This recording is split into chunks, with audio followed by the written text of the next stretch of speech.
Hi, I'm Illeana Douglas, and you're watching Trailers from Hell. Gus Van Sant was a director whose work I really admired. His films like Drugstore Cowboy, My Own Private Idaho took you somewhere. The stories were grim, but the images were dreamy and beautiful to look at, like old Kodachrome photos. Haunting images, houses falling from the sky, roads in the middle of wheat fields, Matt Dillon bathed in the red light of a siren, and that overhead shot from the end of Drugstore Cowboy. I mean, come on, iconic. I thought, I have got to work with this director. I wondered, Gus Van Sant, was this guy even American? A Dutch Andy Warhol? Maybe he was German, like Wim Wenders. When I met Gus Van Sant at my audition for To Die For, I discovered this soft-spoken and unassuming director was in fact from Connecticut. He would go on to make acclaimed Oscar-winning films like Good Will Hunting and Milk. But before that, I am proud to say I was directed by Gus Van Sant, and yes, it was a movie to die for. To Die For from 1994 is based on the Joyce Maynard novel of the same name, which is loosely based on the Pamela Smart case. She was the New Hampshire school teacher who seduced a teenage student and got him to kill her husband. The film was adapted to the screen by veteran screenwriter Buck Henry. The producer was Laura Ziskin, and the studio was Columbia. I mention the studio because the film is a wonderful mix of Gus's indie sensibility within what is essentially a classic studio film. Get a load of this cast: Nicole Kidman, Matt Dillon, Joaquin Phoenix, myself, Casey Affleck, Allison Folin, Dan Hedaya, Holland Taylor, George Siegel, Wayne Knight, Buck Henry, and cameo by David Cronenberg, no less. The DP was Eric Allen Edwards, and the music was by Danny Elfman. Suzanne Moretto, Nicole Kidman, has a dream to be famous, the next Barbara Walters. Every facet of her life has been guided by her love and knowledge of celebrities. She wants the same wedding dress as Princess Diana. She's convinced that if Mikhail Gorbachev had gotten rid of that birthmark, things would have gone better for him. But underneath her beauty queen platitudes, the you can do it attitude is a cold-hearted, cagey, self-absorbed narcissist who uses people like stepping stones. Suzanne marries local hero Larry Moretto, who's played by Matt Dillon, who also starred in Drugstore Cowboy. He has a real feel for Larry, an East Coast blue-collar guy who is smitten with Suzanne, and he thinks he's actually marrying up.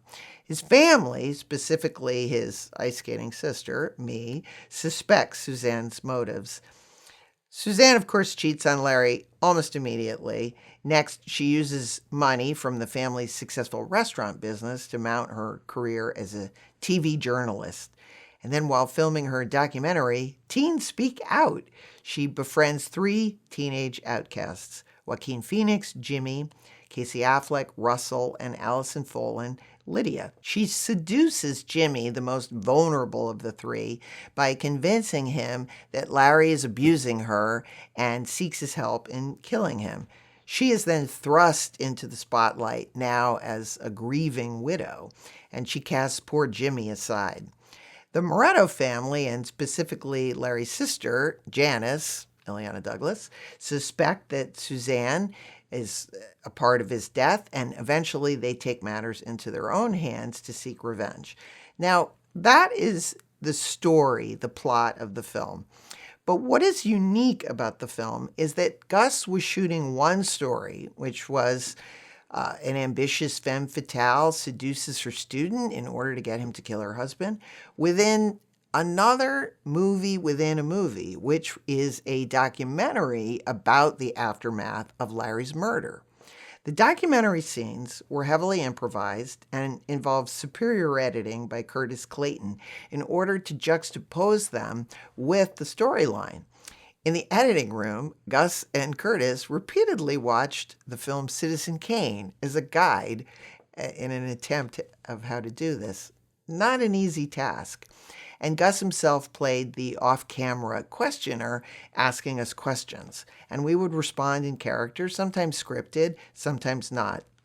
But some of my favorite barbs about Suzanne were, in fact, ad-libs. You do a few movies in your career that you're proud of. This is really one of them. Take a look. It is To Die For.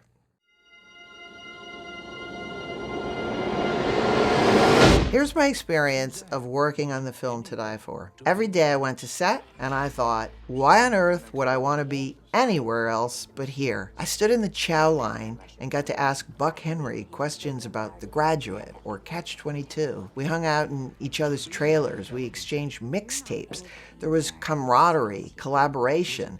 We all watched the dailies together. We knew, which is pretty rare, that we were making something special. Why? Because every scene had a concept, overseen by a director with a vision. Later it was feted at Cannes, Toronto Film Festival, New York Film Critics, Golden Globe noms, etc. And To Die For changed a lot of careers. It certainly changed mine. Nicole Kidman's performance redefined her as an actress, but it started with this film. Gus fought for Joaquin Phoenix to play Jimmy, the misunderstood delinquent. It was his first starring role in a film. He, of course, has gone on to be nominated 3 times for an Oscar. Gus's visuals were inspired and at times very experimental. To Die For is filled with all sorts of cool and groovy shots. The final shot of me skating over the ice, Nicole Kidman dancing in front of the car headlights. There's this incredible slow motion shot of Joaquin and Casey when they first see Suzanne for the first time.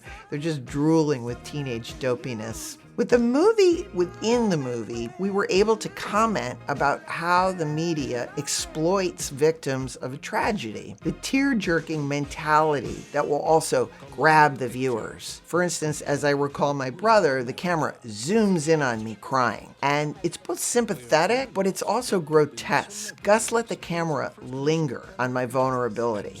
To Die For is often described as a satire about the rise of celebrity culture. Well, maybe in 1995.